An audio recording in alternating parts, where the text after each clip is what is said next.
या हम डिस्कस कर रहे हैं बेटा अमीन, जिसका फॉर्मूला क्या होता है RnH2। फॉर्मूला क्या है इसका बेटा RnH2। एक्चुअल में जो अमीन्स है वो डेरिवेटिव्स है अमोनिया। जो अमीन्स होते हैं वो डेरिवेटिव्स होते हैं अमोनिया के। अमोनिया जिसका फॉर्मूला NH3 होता है और इसका जो स्ट्रक्चर है वो पिरामिडल है, क्योंकि इसके पास 3 बॉन्ड पेयर और 1 लोन पेयर है। इसका स्ट्रक्चर कैसा है पिरामिडल, क्योंकि इसके पास 3 बॉन्ड पेयर और 1 लोन पेयर है। ये जो नाइट्रोजन है ये बेटा sp3 हाइब्रिडाइज्ड है, जिसमें 3 हाइड्रोजन है और 1 लोन पेयर है। क्योंकि एक लोन पेयर है इसलिए अमोनिया क्या है एक लुईस बेस। अमोनिया क्या है एक लुईस बेस। अब इसी अमोनिया में अगर एक हाइड्रोजन हटा दिया जाए और उसकी जगह R ग्रुप आ जाए तो ये बन जाता है अमीन। ये क्या बन जाता है बेटा अमीन। ये क्या बन गया RnH2। RnH2।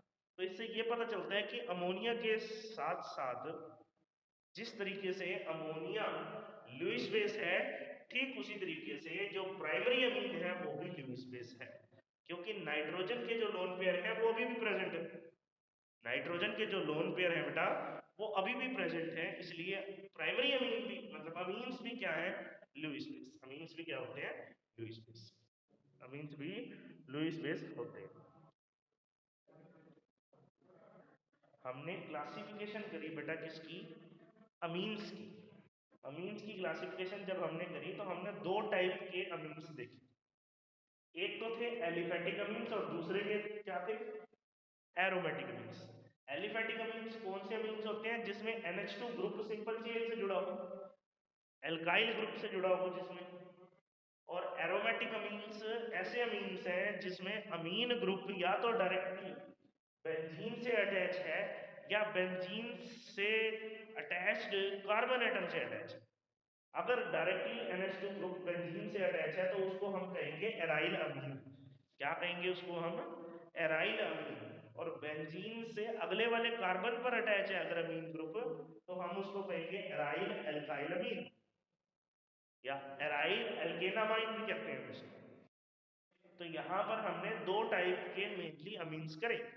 कौन कौन से aliphatic amines and aromatic amines. Aliphatic amines and aromatic समझो बेटा। हमने देखा कि अमीन्स जो है 2 टाइप के होते हैं, एक होते हैं एलिफेटिक और एक होते हैं एरोमेटिक। एलिफेटिक अमीन्स वो अमीन्स हैं जिसमें सिंपल चेन लगी होती है नाइट्रोजन के साथ, लेकिन एरोमेटिक अमीन्स में नाइट्रोजन के साथ एक बेंजीन लग जाता है या बेंजीन से रिलेटेड कोई चेन लग जाती है, उसको हम कहते हैं एरोमेटिक अमीन। अगर सिर्फ बेंजीन लग रहा है तो क्या बनेगा एराइल अमीन। अगर बेंजीन के साथ साथ कोई कार्बन चेन भी लग रही है तो बन जाएगा एराइल एल्काइल अमीन। जो एलिफेटिक अमीन्स है जिसमें सिर्फ चेन लग रही है वो फर्दर 4 टाइप के होते हैं। Primary amine, secondary amine, tertiary amine, 4 degree यानी कि quaternary amine. Primary amine, secondary amine, tertiary amine and quaternary amine. Primary amine का फॉर्मूला क्या बनेगा RnH2। इसमें एक ही R ग्रुप है और 2 हाइड्रोजन है, इसलिए ये क्या है बेटा प्राइमरी अमीन। सेकेंडरी अमीन में 2 R ग्रुप हो जाते हैं, क्या बन जाएगा R2NH। टर्शरी अमीन में 3 R ग्रुप हो जाते हैं, फॉर्मूला क्या बनता है R3N। और क्वाटरनरी अमोनियम साल्ट में 4 R ग्रुप हो जाते हैं और फॉर्मूला क्या बनता है R4N positive X negative. R4N positive X negative. इन सभी अमीन्स की जो फॉर्मेशन है वो अमोनिया से ही हुई है, अमोनिया की ही डेरिवेटिव्स हैं, इसलिए हम इनको अमीन्स कहते हैं। डिफरेंट टाइप के अमीन्स हैं primary, secondary, tertiary and quaternary. Primary, secondary, tertiary and quaternary. इनमें से जो क्वाटरनरी अमोनियम साल्ट होता है सिर्फ वो लुईस बेस नहीं है, क्योंकि इलेक्ट्रॉन क्लाउड खत्म हो गया है क्वाटरनरी अमोनियम साल्ट का।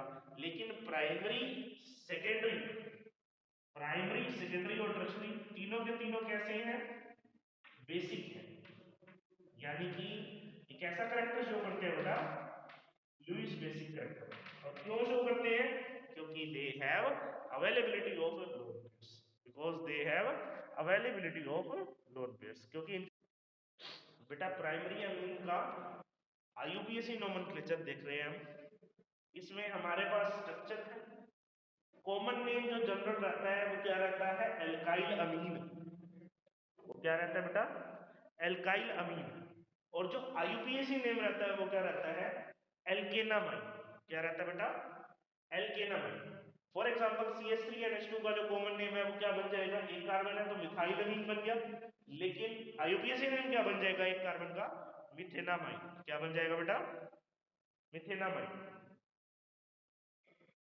यहां पर दो कार्बन है, यहां पर दो कार्बन है विद NH2, इसका कॉमन नेम क्या बनेगा, इथाइल अमीन। इसका कॉमन नेम क्या बनेगा, इथाइल अमीन। CH3 CH2 NH2, common name क्या बना, इथाइल अमीन। और IUPAC नेम क्या बन जाएगा बेटा, इथेनामाइन।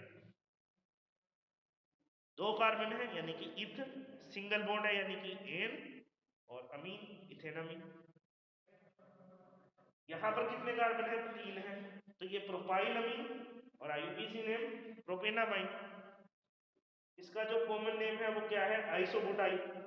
तो आइसोबुटाइल अमीन, आइसोबुटाइल अमीन हो गया। और ये वाला IUPAC नेम क्या बन जाएगा बेटा, 2 पर मिथाइल है, सेकंड पोजीशन पर मिथाइल है, तो क्या बन गया, 2 methyl propanamine, 2 methyl propanamine. So this is the IUPAC nomenclature as well as common name for different primary amines.